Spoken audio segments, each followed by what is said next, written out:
Buenos días para todos. Que la paz de nuestro Señor esté con cada uno.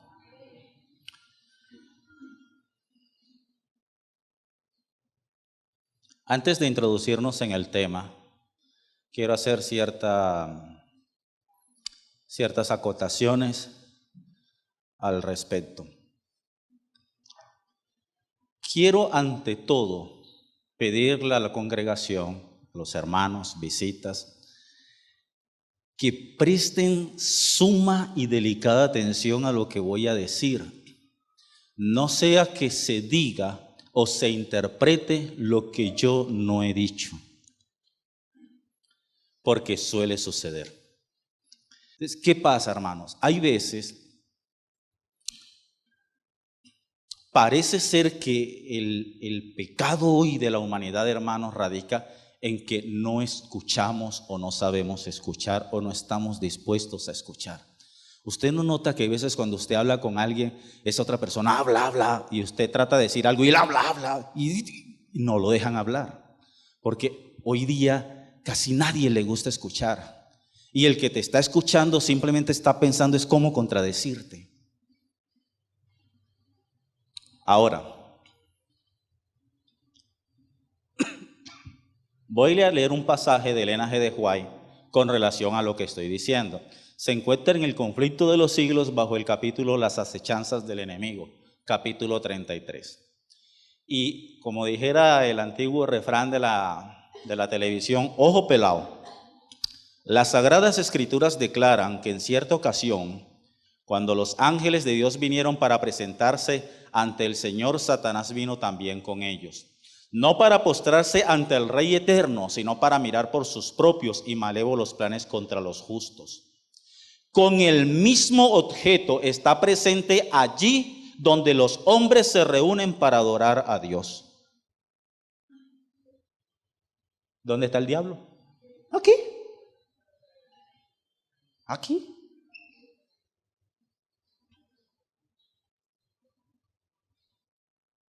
Aunque invisible, trabaja con gran diligencia, tratando de gobernar la mente de los fieles. Como hábil general que es, fragua sus planes de antemano. Cuando ve al ministro de Dios escudriñar las Escrituras, toma nota del tema que va a ser presentado a la congregación y hace uso de toda su astucia y pericia para arreglar las cosas de tal modo que el mensaje de vida no llegue a aquellos a quienes se está engañando precisamente respecto del punto que se ha de tratar. Hará que la persona que más necesite la admonición o el mensaje se vea apurada por algún negocio que le requiera su presencia o impida de algún otro modo de oír las palabras que hubiesen podido tener para ellas sabor de vida para vida. Así que ruego, hermano, y les pido por la encarecida gracia de Dios, como dijeran los antiguos apóstoles, prestad atención. A Conflicto de los Siglos, capítulo 33. El título se llama Las acechanzas del enemigo. O sea que si usted, hermano, desde el momento en que usted miró para otro lado, ya listo. Tampoco. Debemos estar muy atentos a lo que hemos de expresar.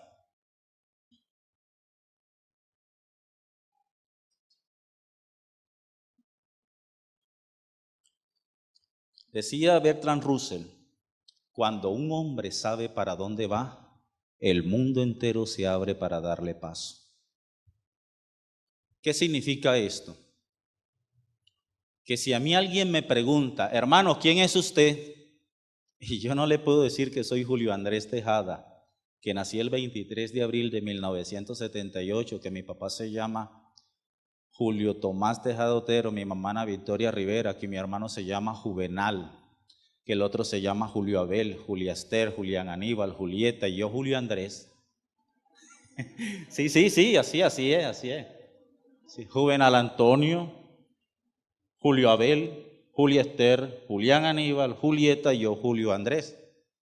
Mi papá se llama Julio, mi mamá se llama Ana Victoria, pero le dicen Doña Julia. ¿Qué significa esto? Que yo comparto y tengo una identidad definida.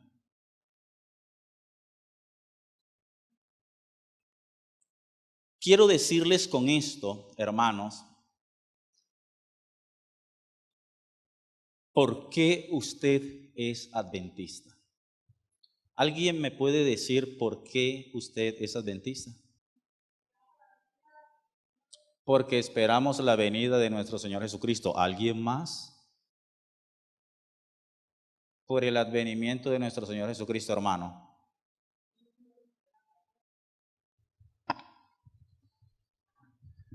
A mí me parece que todos los cristianos en el mundo somos adventistas, porque todos saben que Cristo va a venir y todos predican la venida de Cristo, pero hay una diferencia entre el resto con nosotros, que es que nosotros tenemos una sana doctrina. Yo soy adventista porque en esta iglesia encontré la mejor doctrina del cristianismo que se predica en el mundo. Muy bien. Todos esos tipos de respuestas están bien. Pero hermanos, yo les voy a decir algo. Si ustedes le preguntan a un testigo de Jehová, ¿por qué es testigo de Jehová? Él le va a decir, porque la Biblia dice, vosotros sois mis testigos. Si le pregunta a uno de la luz del mundo, ¿por qué tú crees que estás en la verdad? Porque Jesucristo dijo, vosotros sois la luz del mundo. Si le preguntas a un evangélico, ¿por qué? Porque la Biblia dice que si otro viene con otro evangelio diferente y nosotros somos los que somos los evangélicos.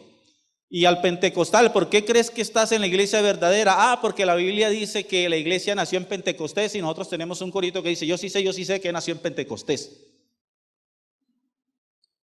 Y así nunca nadie se pone de acuerdo. Voy a decírselos grosso modo. Déjenme hacerle una aclaración. Hay gente que utiliza mucho esta expresión y siempre dicen a grosso modo. Es incorrecto. La expresión quítele la preposición a porque si no está diciendo lo contrario. Voy a decirles grosso modo, no a. Entonces,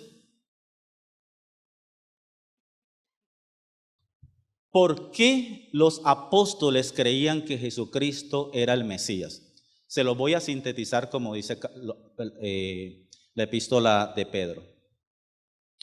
Nosotros comíamos con Él, dormíamos con Él, vimos su gloria, escuchamos la voz del cielo que dijo, este es mi Hijo amado. ¿Se acuerdan que lo leímos esta mañana? Este es mi Hijo amado. Vimos los milagros que realizaba.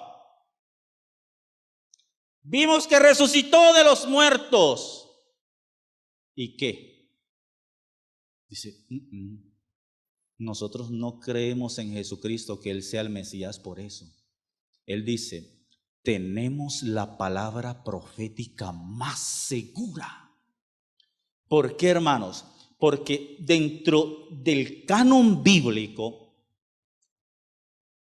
toda la Biblia es inspirada, útil para enseñar, para redarguir. Toda la Biblia es la revelación de la voluntad divina.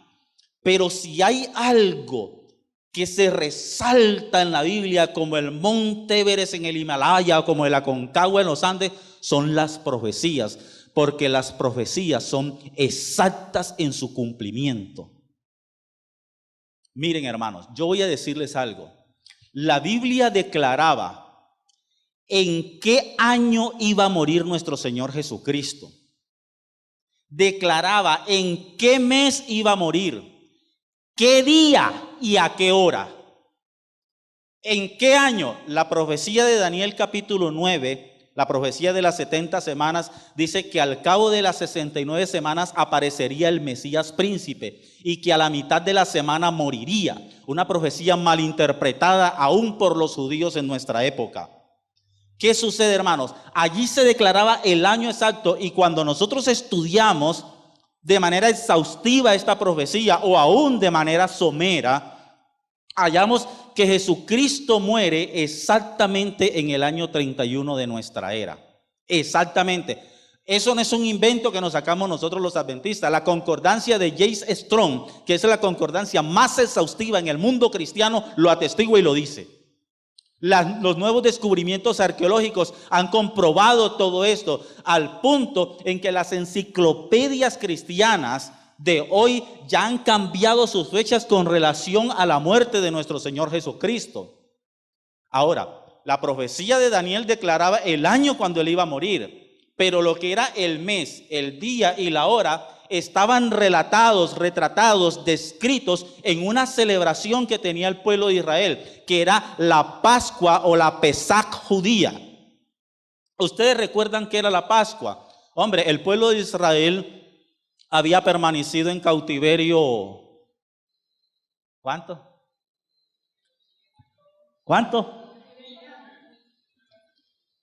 No escucho bien.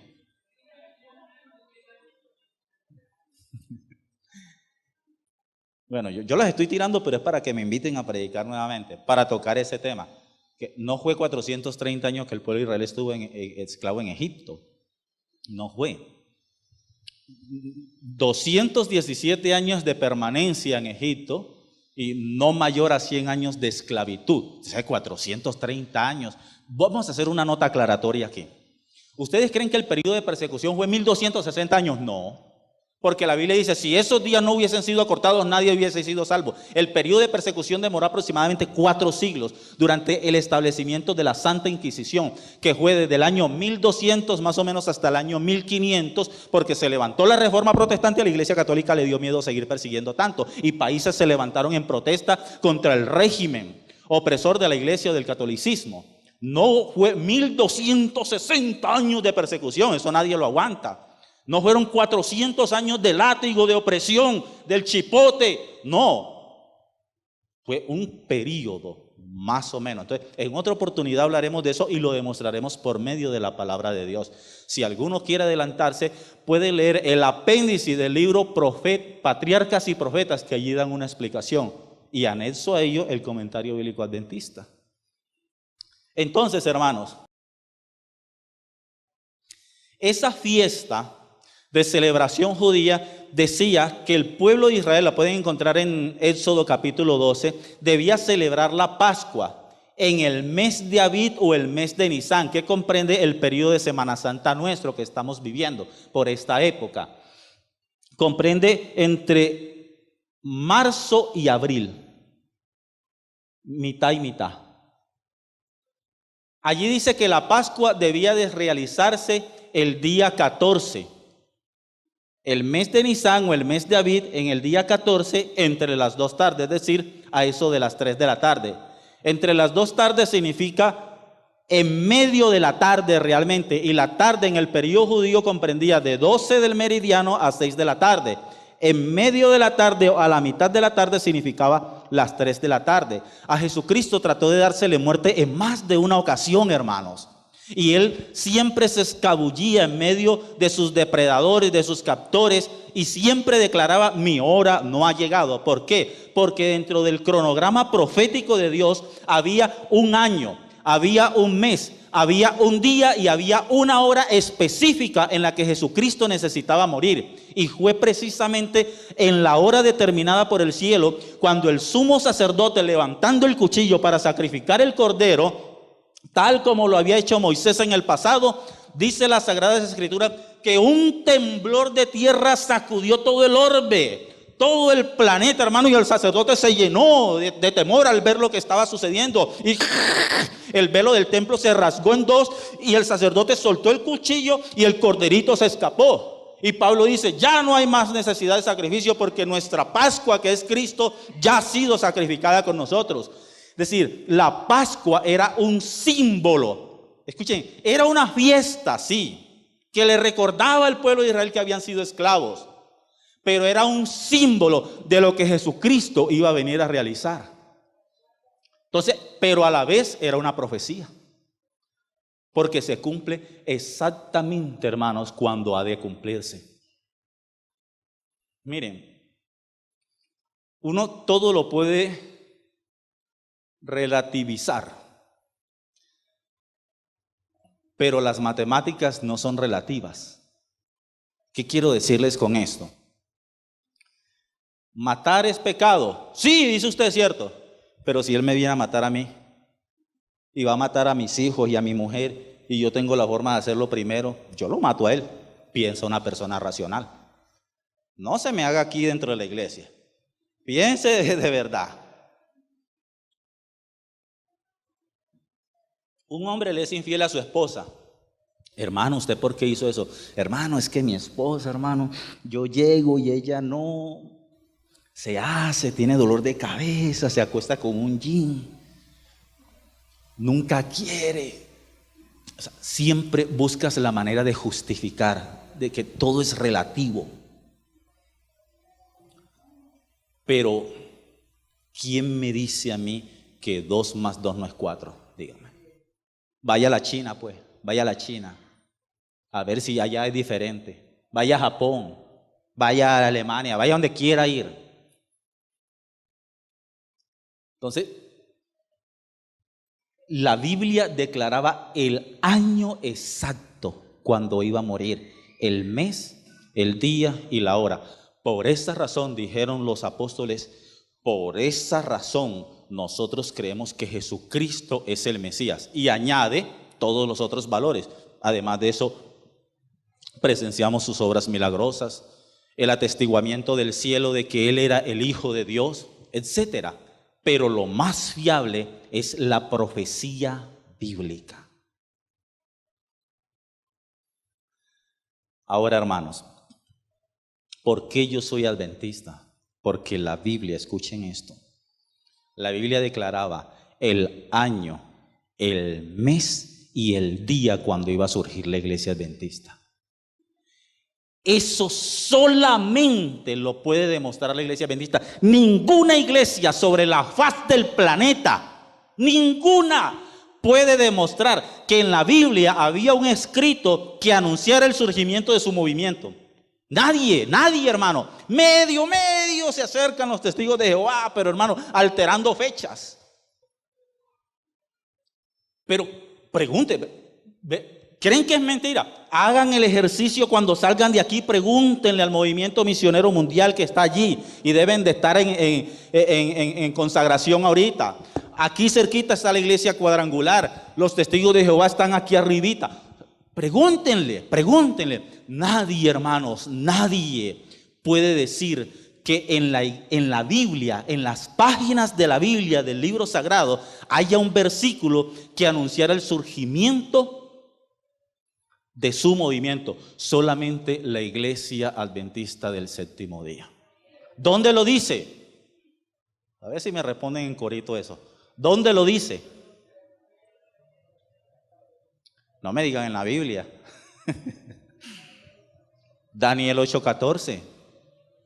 Daniel capítulo 8, versículo 14, anuncia, hermano, la fecha del surgimiento de la iglesia adventista, la restauración de la verdad. Es más, voy a ser más enfático. ¿Saben ustedes que todas las denominaciones religiosas del mundo convergen? Yo no sé si les había mencionado esto. Convergen en que nosotros somos la iglesia de la Odisea. Si usted va y le pregunta a un testigo de Jehová, dice, sí, nosotros somos los que estamos viviendo esta generación. Si le pregunta a un evangélico, dice, sí, nosotros somos los cristianos laodicenses. Pregúntele qué significa la palabra Laodicea para que vea que nadie sabe eso. La palabra Laodicea viene de una voz griega. Grábense esto, hermano, eternamente y para siempre. Viene de una voz griega. Se escribe en griego así, Laodicea. Exactamente igual como suena en español. Laos significa pueblo y Dicea significa juicio. Ahora, la iglesia de la Odisea, y aquí viene la característica que anuncia que la iglesia adventista tiene el mensaje particular que Dios había dado para este momento. Si usted lee Apocalipsis capítulo 14, usted va a encontrar que allí se presentan unas características específicas, especiales, que identifican cuál es el pueblo de Dios o qué habría de anunciar el pueblo de Dios. Vamos a leerlo.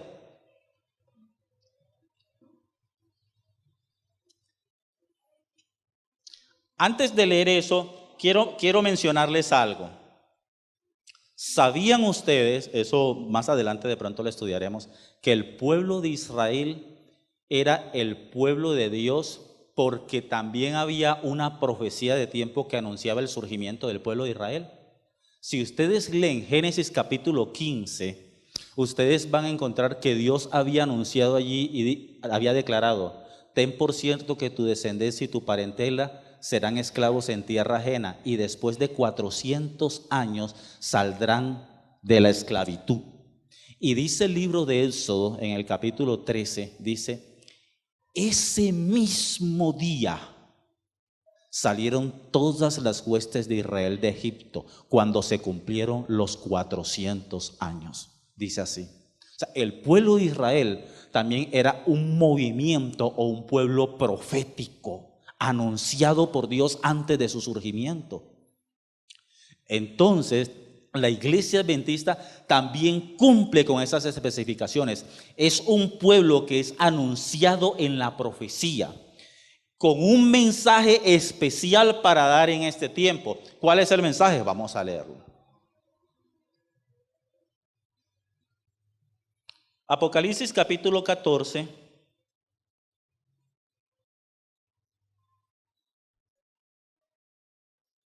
Versículo 7.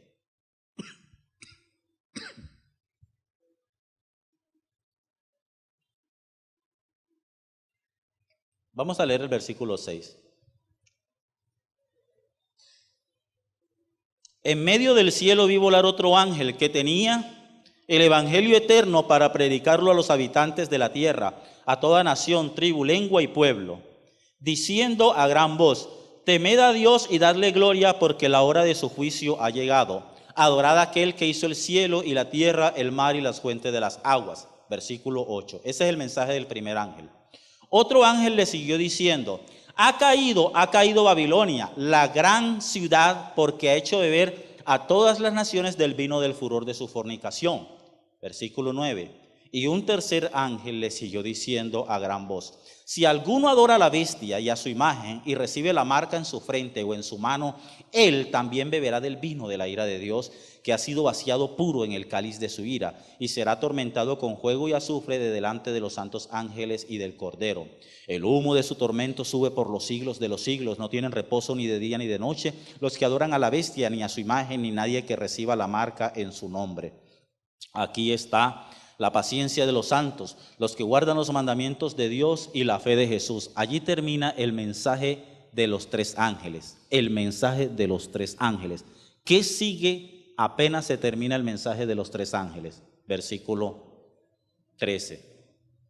Y oí una voz que me decía desde el cielo: escribe, bienaventurados de aquí en adelante los muertos que mueren en el Señor. Sí, dice el Espíritu, descansarán de sus trabajos porque sus obras con ellos siguen. Entonces el versículo 14 presenta la apoteosis final, la conclusión, y dice: miré y vi una nube blanca, sentado sobre la nube uno semejante al Hijo del Hombre, que llevaba en la cabeza una corona de oro y en la mano una hoz aguda. Y el ángel salió del templo gritando a gran voz al que estaba sentado sobre la nube: mete tu hoz y siega, porque la hora de segar ha llegado, pues la mies de la tierra está madura. ¿Qué significa esta expresión, hermano? Que ya Jesucristo viene para el mundo y viene a recoger la siembra, a recoger los frutos, a recoger a sus hijos. Eso significa el hecho de que venga con una hoz aguda, viene a recoger, a vendimiar. Entonces, ¿qué significa esto? Que antes que Jesucristo venga, tiene que darse un mensaje al mundo. ¿Cuál es ese mensaje? El mensaje que mencionamos, que es el mensaje de los tres ángeles. Voy a analizar, grosso modo, el mensaje del primer ángel para que miren ustedes las características que se presentan allí. Vi volar por en medio del cielo a otro ángel que tenía el evangelio eterno. ¿Qué es el evangelio eterno? El evangelio, la palabra evangelio significa buenas nuevas. Y las buenas nuevas son todas las verdades contenidas en la palabra de Dios que le son dadas al hombre para su salvación. Las buenas nuevas es el mensaje que se encuentra contenido en la palabra de Dios. Esas son las buenas nuevas. ¿Qué significa esto? Que si algún pueblo ha de identificarse con la verdad, tiene que hablar con un así escrito está. Tiene que estar afianzado en las escrituras, tanto del Antiguo como del Nuevo Testamento. Si una persona se levanta diciendo que lo único inspirado en la Biblia son los escritos de Pablo, como lo hacía el movimiento internacional creciendo en gracia, que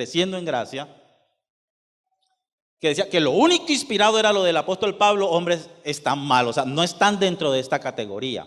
¿Por qué? Porque Pablo dice que la iglesia debe estar fundamentada bajo el fundamento de los apóstoles y los profetas, siendo la principal piedra del ángulo Jesucristo. Los apóstoles son los escritores del Nuevo Testamento y los profetas son los escritores del Antiguo Testamento. Si usted le pregunta a un judío, ¿tú crees en la inspiración de todas las sagradas escrituras? Te van a decir. El judío ortodoxo te dice, no, Jesús HaMashiach no ha llegado, Jesús el Mesías no ha llegado. Entonces para ellos lo único inspirado es la Tanakh, lo que mencionamos esta mañana, es decir, los escritos del Antiguo Testamento. El Nuevo Testamento no. Creo que hoy mucho porcentaje judíos se están convirtiendo al cristianismo. Es una historia hasta lo más de bonita, hermano, pero no es el caso. Pregúntele a un mormón si cree que la Biblia es la revelación de la inspiración divina. Ellos te van a decir, sí, claro. La Biblia, palabra de Dios. Pero el mormón también, el libro del mormón también es inspirado. Porque mientras Dios inspiraba en el oriente a los profetas, también estaba inspirando acá en el occidente, en los Estados Unidos, a otros profetas para darles el mensaje de salvación. Y ellos hacen más énfasis en el libro del Mormón que en las Sagradas Escrituras. Si le pregunta usted a un testigo de Jehová si toda la Biblia es inspirada, ellos te van a decir que sí. O sea que hay que guardar el sábado. No, eso era para los judíos y eso está en el Antiguo Testamento. O sea, dicen sí, pero no. O sea, no aceptan la inspiración divina, la instrucción que se encuentra contenida en el Sagrado Libro.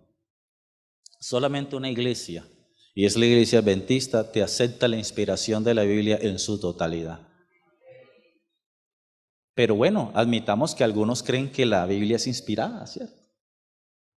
Segunda característica.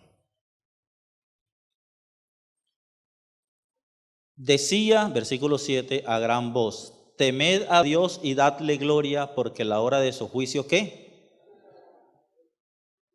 Miren, hermanos, ¿saben qué creen la gente acerca del juicio? Que es algo que ellos nunca verán. Y que será un día cuando Jesucristo de manera literal se sentará en un trono y dirá, tú para allá, tú para acá, tú para allá, Pedro para acá, Santiago. Y resulta que el texto en cuestión dice la hora de su juicio, ¿qué? ¿Presente o futuro? ¿O pasado? Presente. Miren, hermanos, voy a citar estas citas, pero si ustedes leen Eclesiastés, dice, porque el fin de todo el discurso resumido es este, teme a Dios y guarda sus mandamientos, porque este es el fin del hombre, o sea, esta es la suma del hombre, en esto consiste la felicidad del hombre, porque Dios traerá a juicio, Dios traerá futuro, ¿sí o no? Dios va a hacer un juicio, por eso guarda su ley. Pablo, en la época de Pablo, capítulo 17, versículo 31, Dios ha establecido un día en el cual juzgará al mundo. Juzgará. Pero Apocalipsis dice que antes de que venga el Señor, un ángel atraviesa el cielo. La palabra ángel significa mensajero. Pero, o sea, esto representa a un movimiento, no representa a una persona en particular. Ojo con eso, como dijo el del chiste, ojo con eso, porque hay quienes dicen, hay un movimiento que se llama la vara del pastor, y dicen que este ángel representaba literalmente a Guillermo Miller, o Miller, a William Millar. Y no, representa es un movimiento profético. Y es el movimiento adventista, hermano. No es tema de discutir ahora, pero sí la suelto. Sí la suelto para que les quede la idea clara. Es un movimiento determinado en la vara profética de Dios que habría de surgir en un año específico, y fue el movimiento adventista. Por eso es que nadie puede catalogar a la iglesia adventista como falsa porque haya predicado un chasco en 1843, 1844. Es falso. ¿Por qué? Porque nadie me puede decir a mí que yo estuve presente en esta iglesia predicando en el año de 1975. ¿Por qué yo no estuve en 1975 aquí? Porque yo no había nacido. Yo nací fue en el 78. La iglesia adventista surge como resultado de ese chasco. No fue la iglesia, fue el movimiento milerita quien predicó que Jesucristo venía. ¿Qué es un movimiento? Hombre, acción y efecto de movimiento, como dice el diccionario Larousse. Es decir, una idea que se formó y empezó a albergar a diferentes cristianos, metodistas, wesleyanos, católicos, bautistas, y todos ellos formaron un movimiento que se llamó el movimiento milerita, y que a esos predicadores se les conocían con el nombre de los predicadores adventistas, porque hacían mucho énfasis en la segunda venida de Jesucristo. Ese era el centro de su mensaje, que Jesucristo venía para esos días. Jesucristo no vino y quedó un pequeño grupito estudiando el por qué no habían estudiado, y ese grupito es el que se consolidó para 1863 como la iglesia adventista del séptimo día. No fue la iglesia adventista la que predicó ese chasco. Ahora, hermanos, déjenme decirles algo. Tanto la iglesia primitiva, es decir, la iglesia iniciante, como la iglesia final, ambas surgirían como resultado de un chasco. La iglesia primitiva surgió como resultado de un chasco, pero no fue la iglesia primitiva la que predicó el chasco. Ustedes recuerdan que en el camino de Maús todos iban tristes y aburridos. Mientras tanto uno se acercó y caminaba entre ellos y le dijo: ¿por qué estáis tan tristes y afligidos? Y ellos lo miraron y le dijeron: ¿eres tú el único forastero que no sabes lo que ha acontecido en Israel? ¿Qué cosas han acontecido?, les dijo Jesucristo. Dijo: Jesús el Cristo, varón profeta, ¿cómo predicó? Nosotros creíamos que era el que habría de redimir a Israel, y se murió y yace en 3 días. Nosotros creíamos. Pero como resultado de ese chasco, hermanos, 50 días después surgió la iglesia primitiva. No fue la iglesia adventista la que predicó el chasco, fue un movimiento que habían malinterpretado la profecía, así como los discípulos, los apóstoles, habían interpretado también mal las profecías con relación al Mesías. De igual forma, como resultado de ese chasco, en 1844 surgió la iglesia adventista. 2 movimientos, la iglesia primitiva y la iglesia remanente o la iglesia final, surgieron como resultado de un chasco. Miren ustedes. Coincidencia, sí, verdad es coincidencia. Verdad es que son coincidencias.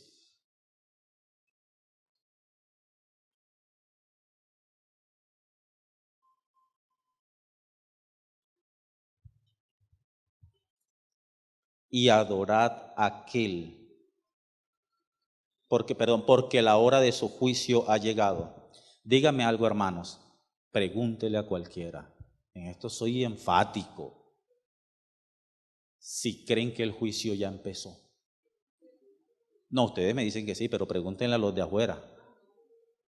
Nadie cree eso, nadie lo sabe. Solamente la iglesia adventista es la que enseña que el juicio empezó. Y díganme ustedes cuándo empezó. 1844. Lo indicaba la profecía de Daniel capítulo 8, que al fin de los 2300 días el santuario sería purificado. ¿Y qué es eso de la purificación del santuario? Simple y sencillamente un día de juicio que se realizaba en el pueblo de Israel. 1844. Miren, nosotros vamos hasta la fecha exacta. Tercera característica. Y adorad a aquel que hizo el cielo, la tierra, el mar y las fuentes de las aguas. ¿Hay que adorar a Dios? Sí, cierto. Pregúntele usted a un cristiano, hermano, si hay que adorar a Dios. ¿Qué le van a decir ellos? Sí, claro, que hay que adorarlo. Y adorad a aquel que hizo el cielo y la tierra, el mar y las fuentes de las aguas. ¿Hay que adorar a Dios? Sí. Ahí dice, adorad a aquel.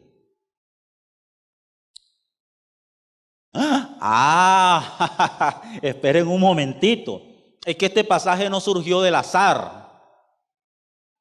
Este pasaje no fue resultado de la generación espontánea de las letras. Este pasaje es copy-paste, está calcado. Este pasaje viene de alguna otra parte. Al que hizo el cielo, la tierra, el mar y las fuentes de las aguas. ¿De dónde sale ese pasaje, hermano? Díganme ustedes. Éxodo capítulo 20. ¿Qué dice Éxodo capítulo 20? Que hay que observar el sábado dedicándoselo al Señor. ¿Por qué? Porque Él es el creador de todo cuanto existe y en ese día ha de adorarse, porque Él en 6 días hizo el cielo, la tierra, el mar y las fuentes de las aguas. ¿Qué es lo que quiere decir eso? ¿Hay que adorar a Dios? No es eso lo que quiere decir. Implica mucho más. Lo que está diciendo el texto es que el movimiento que ha de predicar este mensaje ha de resaltar la verdad del sábado, de la creación, de Dios como creador.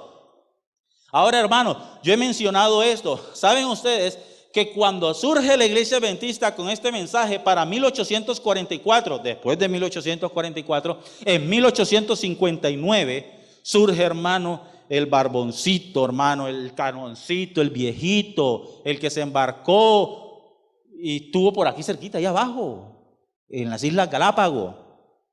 Y después llegó nuevamente a Inglaterra y sacó un libro, hermano, un bestseller, que el mismo día se acabaron todos los ejemplares. Carlos Darwin, diciendo que Dios no existía porque el hombre era el resultado de un largo y lento proceso evolutivo, mediante formas microcelulares, unicelulares, hubo una multiplicación. Todo empezó en una sopa orgánica, dicen los evolucionistas, en el océano, donde habían los aminoácidos, las vitaminas, las proteínas, todo lo necesario para que se diera la vida, y salió una cosita así. Y después se multiplicó y después le salieron aleticas, colitas. Salió al aire y se dio cuenta que podía respirar. De pronto un día amaneció en la playa y empezó a caminar. Después se puso el Homo erectus, que llama, el hombre que se erecta, que se pone recto. Y después del Homo erectus se puso el Homo sapiens, el hombre que piensa. Y después un día se dio cuenta que la cola se le había caído. Y así surgió el hombre. Por lo tanto, el hombre no tiene por qué rendirle culto a nadie porque nadie lo creó.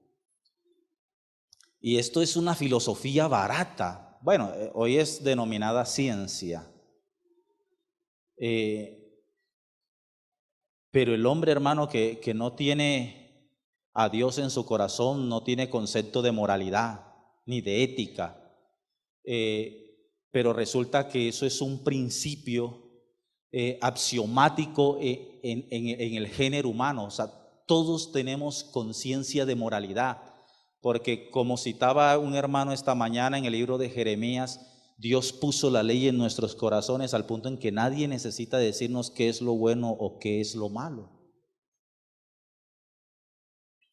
La naturaleza, hermanos, atestigua de que hay un creador. Pero hay quienes han creído y han aceptado esto, hermanos, y allá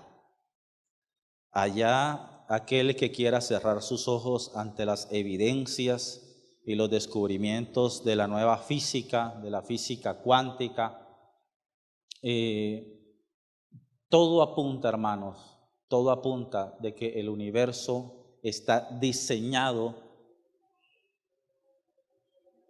para que la vida, por lo menos aquí en la tierra, se den las condiciones en las que se debe dar, de que no fue mero azar, mera coincidencia, no. Entonces, en el momento, hermanos, cuando se dice el versículo que hay que adorar a Dios porque Dios es el creador, la verdad que trata de resaltar estas expresiones, estas líneas, es que ha de rescatarse la verdad del sábado y por ende de la ley. Y es eso lo que implica adorar a aquel que hizo el cielo, la tierra, el mar y las fuentes de las aguas. Por último, ¿a quién nos invita a adorar este versículo? Déjeme hacer la aclaración. ¿Al Padre hay que adorarlo? Sí. O sea, nosotros somos trinitarios, eso debe estar claro. ¿Al Padre hay que adorarlo? Sí. ¿Al Hijo hay que adorarlo? Sí. ¿Al Espíritu Santo hay que adorarle? Claro. Pero hay que entender algo, hermano. Hay pasajes en la Biblia que son específicos. Y por ejemplo, hay pasajes cuando hablan del Hijo.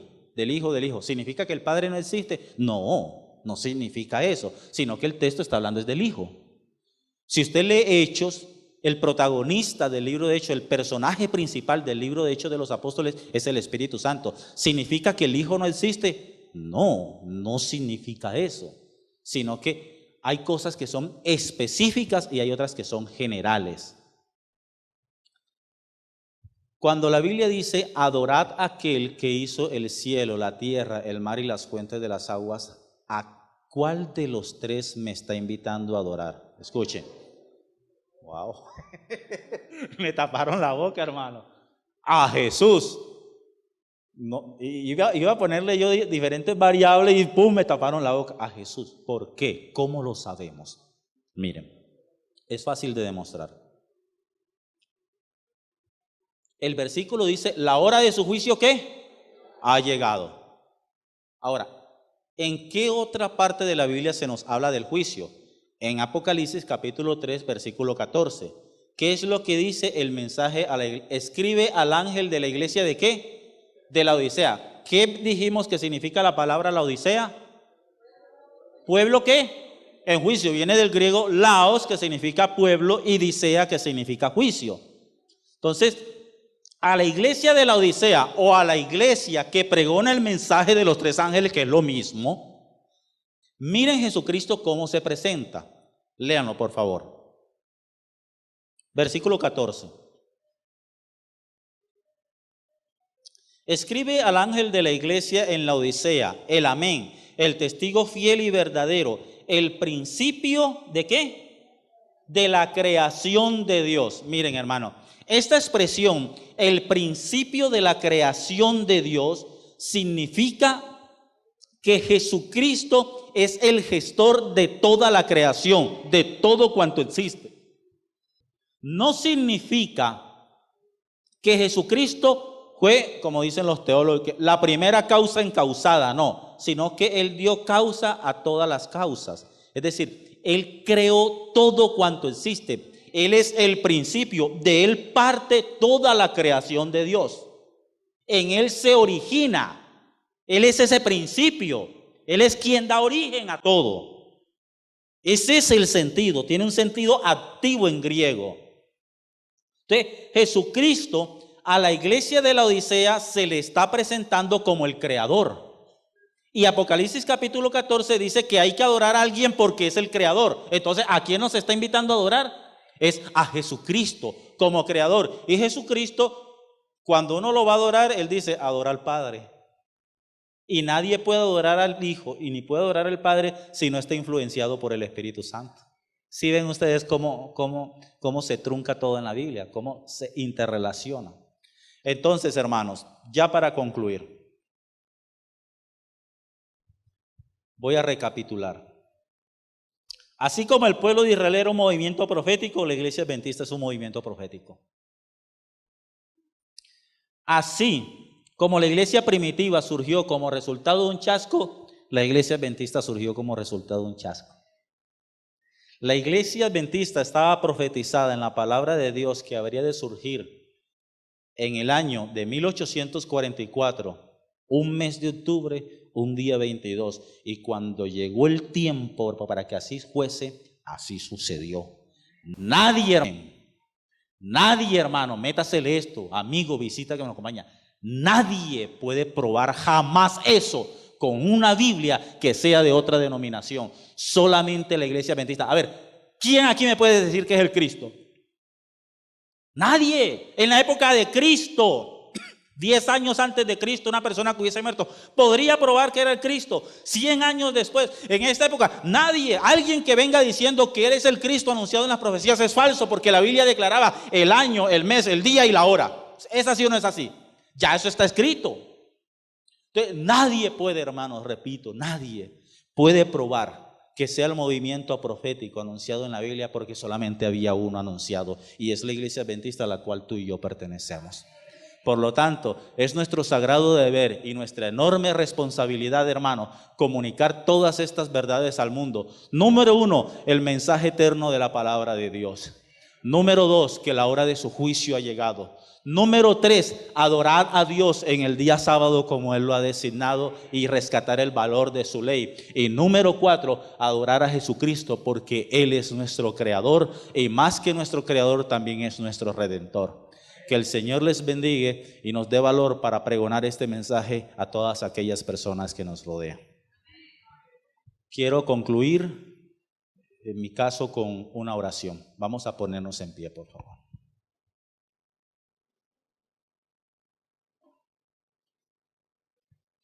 Amado Padre que estás en el cielo, gracias porque tu palabra es un grande y profundo tesoro en el cual podemos encontrar preciosas verdades, grandes gemas atesoradas que son el escondite de tu gloria.